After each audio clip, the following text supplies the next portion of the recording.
Atiku interview with Arise TV was full of lies. Rivers State Governor Nyesom Wike says this in recent interview granted by the PDP presidential candidate Atiku Abubakar to the Arise TV was filled with lies. In the recent interview, Atiku said that he did not pick Wike as a running mate because he wanted somebody he could work with amicably. On June 14, Atiku announced Okowa as his running mate. Many Nigerians have strongly believed that he was going to pick Wike, who seems to have more political clout as running mate. However, in the interview with Arise TV, Atiku said he did not reject Wike because he only chose someone he could work with amicably. Details in the video. I'd like to ask a follow-up question.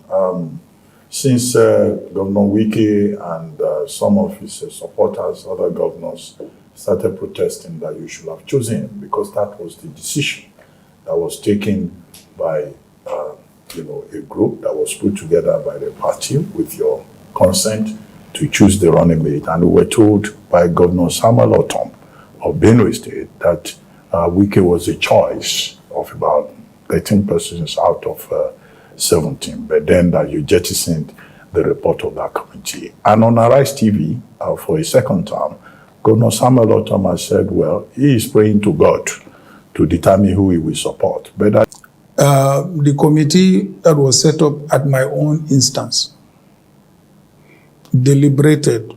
There was no vote, and they recommended 3 names because they knew that it was my prerogative to pick any one of the 3. So there was actually no vote. It's not true. Governor Ortom himself chaired that committee. He knew that there was no vote taken. And I have the report of that committee. And the committee said, we are recommending the following. And they recommended 3 people. And out of the 3 people, I picked one. I did not go out of that recommendation. So I think people should be fair to me and should also state the facts. That's one aspect of it. We are reaching out to Governor Wike and we are talking with him. And I believe very soon we will find, reconciliation. In fact, very soon, because we are talking to him and talking to his colleagues, governor colleagues. And I am very, very optimistic, we are going to resolve our internal crisis and move on. So are you saying that Governor Samuel Ortom lied to the public? But what he gave was inaccurate. I can give you a copy of the report that was sent to me. There was no vote in there. There was no records of any vote. Absolutely not. Right, you expressed your consistent preference for running mates from the Southeast, but the agitation initially was that the presidency would be microzoned to the Southeast. No. Which is not correct. That's not PDP. There was nothing like that in PDP. So we have never microzoned any position to any part of this country. It has always been between North and South.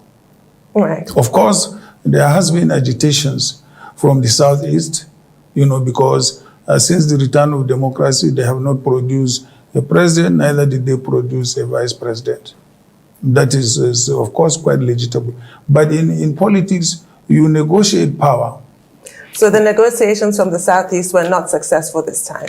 Your erstwhile running mate, Peter Obi, left the PDP and joined another party, is also running for president. How do you think this will affect your prospects, given that the Southeast has always been such a safe zone for the PDP? I really don't expect, the Labour Party to, to take as much votes from the PDP as people are suggesting. We could have seen it in the last elections in Osun State. What is the performance of the Labour Party? This is a party that doesn't have a governor, doesn't have members of the National Assembly, doesn't have state assembly members, and politics in this country depends on the structures you have at these various levels, at the local government level, at the state level, and at the national level. So it is very, very difficult to expect a miracle to happen simply because Peter Obi is in the Labour Party. Well, two quick follow-up questions. The first one is... After all, they were saying through the social media they had more than 1 million votes in Osun State. I also want you to recollect that I have contested this presidency a couple of times. And any time I lost, I did not try to blame anybody. I would first of all carry my grievances through the court law, to the Supreme Court. Whatever the Supreme Court decides, I accept. And then I move on and I plan for the future. So first and foremost, I don't think that Governor Wike was not rejected. Nobody was rejected in the party. But the point is that you must understand it is the prerogative of the candidate to pick his running mate, a running mate that he believes he can work with amicably and then also deliver, the policies of the party and also try to unify the country. If you can go through history, I was given a ticket in 2007. I picked a Southeastern, an Igbo. I was given a ticket in 2019. I picked an Igbo. And in 2022, I'm given a ticket, and I picked an Igbo man again. Consecutively, this is just to show you my desire to unify the country. So I don't think Governor Wike is a brilliant politician, is courageous, is tenacious. I believe he has a future in this, in the political, evolution of this country. So it is not that, it's not a question of rejection, certainly not. I think it's too harsh a word to say that, we rejected Governor Wike, certainly not. On the other hand, while speaking to the newsmen at the International Airport in Port Harcourt, Rivers State capital, on the July 29, Governor Wike said that the PDP presidential candidate lied during his interview. Wike added, "In this part of our world, when lies are being concocted and you allow it, it becomes true fact. I have always believed that when the left speak, allow the right to also speak. Since after our primaries, I have decided to be quiet because this is a party I love so much. I have not said anything. I decided to go back home to fulfill the many promises I have made to the people of the state. But there comes a time that people would understand and know the truth facts of things. It is not in doubt that I will speak and let the Nigerian know the actual facts, even know the truth. Whatever they decide to do with it, it is left for Nigerians because you can imagine." The presidential candidate of the PDP, Atiku Abubakar, said the statement he made, "So many lies were told," and then he said I should not react to some of those issues. That would not be fair, he added. Details in the video. Yes. And I never reacted to it. I said, look, this party belongs to all of us. Thereafter, he appeared before the Arise television. See the statements he made. So many lies were told. And then he said, I should not react to some of those issues. That would not be fair. Assuming today I'm not alive, obviously what they have said will be accepted as the truth. Look at his attack dogs. Sule Lamido, Babangida Aliyu, Maina Waziri. Look at the statements they issued. Look at the abuses they rained on me. I never reacted. And Nigerians will say, look, you mean this thing happened? So it is important that as a person and for my own future and for those who are around me, to say, look, this is not fair. This is not fair. So I have to make sure I will react line by line. Statements made by Atiku Abubakar himself and his attack dogs. I will do that. Nobody, if anybody who loves me will not advise me not to react. Because why would you not react? Look at if a presidential candidate who believes he wants to win election, that somebody who contested fiercely with him has never raised any issue. I just kept quiet, just minded my business. See how my state can move forward. Every day, his people come up to attack me, to say one thing or the other. That's quite unfair. And so I should let Nigerians to know at the appropriate time, after the commissioning of the projects we have lined up, to say, look, this is correct, this is not correct.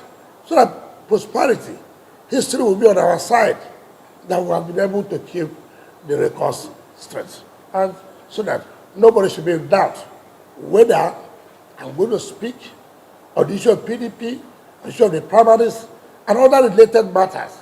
Nobody should be in doubt of that. I'm going to certainly speak. Nigerians will know what happened. Nigerians will know. Those who love this country, Nigerians will know what went behind. And that is to assure you, I want to speak on that. It has nothing to do with whether I like you or not. No, it has nothing to do with PDP. It has to do with putting the facts straight, putting records straight. It's not for me to go and hire journalists and begin to say all kinds of things. No, it's not for that. So certainly I'm going to speak. You see, when people tell lies, it's most unfortunate. Most unfortunate. I've heard a lot of stories. For example, some senators called me that Atiku Abubakar said he sent Bukola Saraki to be. That is not fair. That is not correct. I was in Spain. Bukola came to me. I said, my brother, how do we settle this problem? I said, were you standing by Atiku Abubakar? I said, no. I said, so what do you want me to do? Look at the issue. He said, look, the matter is so serious. He never knew of this, and that. So Abubakar Atiku has never, forget about sending rent seekers around him as scavengers. In fact, some of them will call my friends, oh boy, tell your guy now, make him support us. It has reduced to that level. I have become guy. I've never seen where serious Monday people will reduce issues like this to this level. I mean, calling people that you see, you don't even know who is the caller. If you see a phone, I mean a call, who is this? Yes, sir, please, you know, you are doing this party, please, sir, we are begging you, don't leave the party. Who is talking about the issue of leaving party? I don't even know who is talking to me. Atiku Abubakar came to my house to say I should support him. So he doesn't know my house again. He doesn't know my house. Now people are calling you, those you don't even know, are calling you on phone. Sir, we beg you, please support, I mean, all kinds of things. Trivializing issues. No way. I would not accept that. I will not accept that. So Atiku Abubakar cannot say that he has sent anybody to let one person say he came to see me and sent by Atiku Abubakar. Let one person in the party. Forget about those who are running around, you know, looking for what how they will survive. They say, oh, we tried to call him, he did not pick. I don't know your phone number. You tried to call me. If you tried to call me, it was okay. You sent text. I am this person calling. Please, I want to talk with you. Nobody has done that. Every day I read on pages of newspapers, oh, they've sent a committee coming to see me, this and this and that and that. I want to tell members of the public, as far as I'm concerned, can't continue to remain silent. Nigerians must know what happened. Nigerians must know who are those that love them. Who Nigerians must know are we serious about leadership of this country. It was. So I would urge everybody to be patient, to be patient. After the commissioning of projects we have lined up, then we'll be able to speak to Nigerians and tell them what happened. It doesn't matter. It doesn't matter who is involved. I'm not a slave, and I will not be a slave. I'm a free born of this country. I must be able to say how things are. Whether it suits you, it does not suit you, it's immaterial. So the members of the public should please bear with us that we must put the records straight. 30th of May, not one person has come to talk to me. Forget about hiring journalists, press media people like Ruben Abati, who was a former chief press secretary to the president. Sometimes when you read or hear what he says, you begin to wonder, where are we heading to?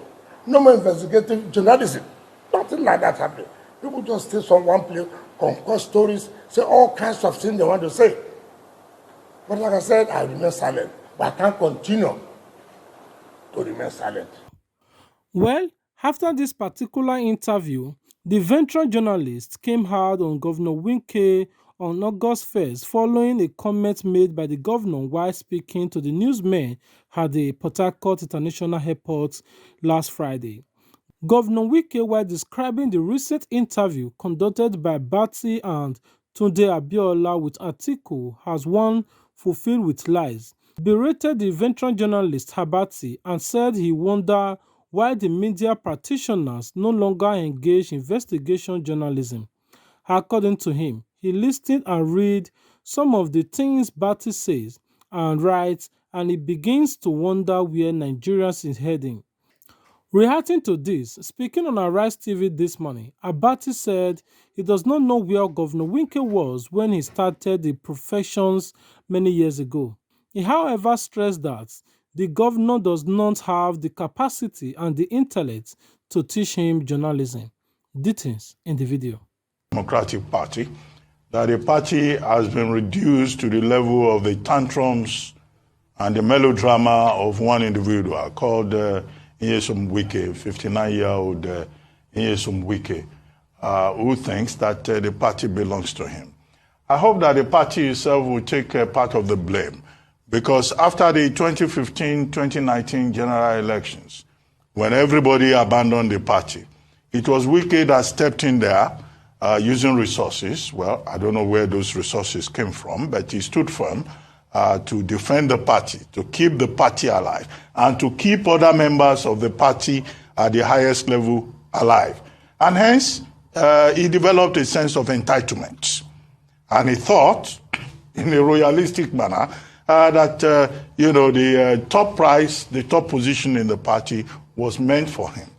But when he was disappointed, now he's gone ahead to throw tantrums. He didn't make it to the presidential, ticket of the party. He was also pushed aside in the choice of the running mate to the presidential standard bearer, Alaji, he says we should not call him Alaji, Atiku Abubakar. Okay, so at the end of the day, here we are. So the PDP has a Wike problem.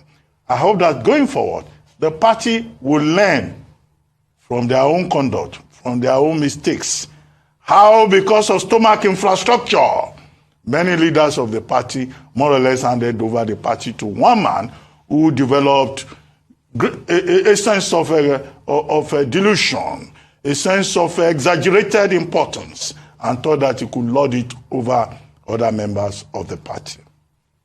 Second, now they've had a meeting yesterday. Professor Jerry Gana, who is one of the founding fathers of the party, says we are one. Well, that contradicts what Nyesom Wike himself pointed out in the interview that he granted at the Port Harcourt International Airport when he returned, from a trip. He said that he will talk more. What is he going to say again? In 15 minutes of rambling, protest, He said Atiku lied in an interview that he had with this station, Arise TV. Two of the interviewers are here. Okay?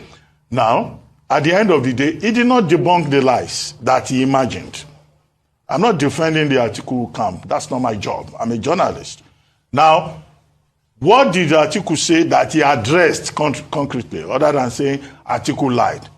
What former Vice President Atiku said is that, look, he was given a short list and he chose from the short list. Nobody was imposed on him. And it is his prerogative to choose his own running mate.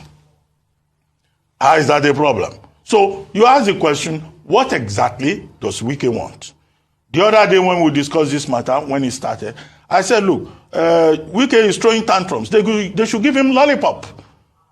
The major takeaway from that is interview at the airport is that nobody has brought the lollipop to him. So what is that lollipop that he wants? I said, when a child is crying, you pet him, you give him sweet lollipop, let him lick it. However, the more important point that I've seen is the point made by, former governor of Jigawa State, former Minister of Foreign Affairs, Alhaji Sule Lamido, who says that, look, the party is supreme. And Nyesom Wike, the governor of Rivers State, should follow the example of the likes of, former governor Peter Obi, the example of Rotimi Amechi, the example of the vice president of Nigeria today, Professor Yemi Oshibajo, and others. The Senate president, Dr. Hamad Lawan, who in failing to get the ticket have shown greater maturity. And then you have one individual in one political party just distracting everybody's attention with his own immaturity. And then in that interview, Governor Wike was trying to teach journalism. He even singled me out. Well, Governor Wike is not in a position to teach Ruben Abati journalism. He calls it investigative journalism. Because we went to do an interview, I put it to him that we asked all the right questions. And I've been in this media space. I've been writing for the Nigerian press since 1985. I don't know where Governor Wike was at that time. And I've been on television every day since the year 2000. Thanks to Professor Patutome, President Goodluck Jonathan, and Prince Uduka Obagbena. Governor Wike does not have the capacity or the intellect to teach me, Ruben Abati, journalism. Okay? If he wants to study my body of work over the several decades behind me, he will spend more than a year just trying to figure out the amount of work that I have done. But I think it's important, for him to moderate his anger and to just allow Nigerians to focus on serious issues rather than this, self-promotion, this, throwing of tantrums all over the place. And he should look at the example of what people are doing in other jurisdictions where they're talking about ideas. We would like to engage him at the level of ideas, not at the level of his own emotional choices. So people should not think because they are in government, they have a platform, they have the right to just misbehave in the public domain. Because indeed, there are persons who are now saying, what exactly does Governor Wike want? And how far does he want to go? If he is tired of the PDP, he has the option of going to another political party, doesn't he? It's within his rights to do so. But he should not drag people like us who are doing a honest day job into their matter. I don't have a dog in that fight. To round it up, Peter Obi revealed that since he became a presidential candidate of Labour Party, people have been calling the schools he attended to know if he was really a student there. Peter Obi, however, added that he will be adding his alumni number so it will be more easier for those making such inquiries to find more details about his education's profession. Details in the video.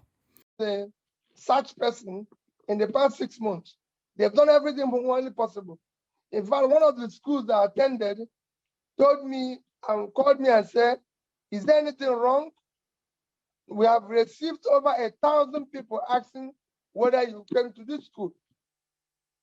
So I decided that since some of them from Nsukka to Lagos Business School to wherever, Oxford or Cambridge, I have an alumni number. I'm going to add them in my next CV so that it will make it easier for them to locate it. I've said it before when people talk about structure, that my structure are the 100 million Nigerians living in poverty, 35 million young people unemployed, those people who are finding it difficult to live, the people. Nigerians are today spending over 100% of their money on feeding. They are my structures. And above all, I have the most important structure, the Almighty God. If it's your first time coming across our video, take a moment of your time to subscribe. For all our returning subscribers, may God continue to bless you for supporting the growth of this channel. You know, guys, I always appreciate if you comment and hit the subscribe button. Until we meet again, peace out. Family, don't forget to subscribe to get notified. And as you the share your support, now say God bless you too. Dance on the bed. Lambi TV, Lambi TV, Lambi TV. Oh, Lambi TV, Lambi TV, Lambi TV, Lambi TV.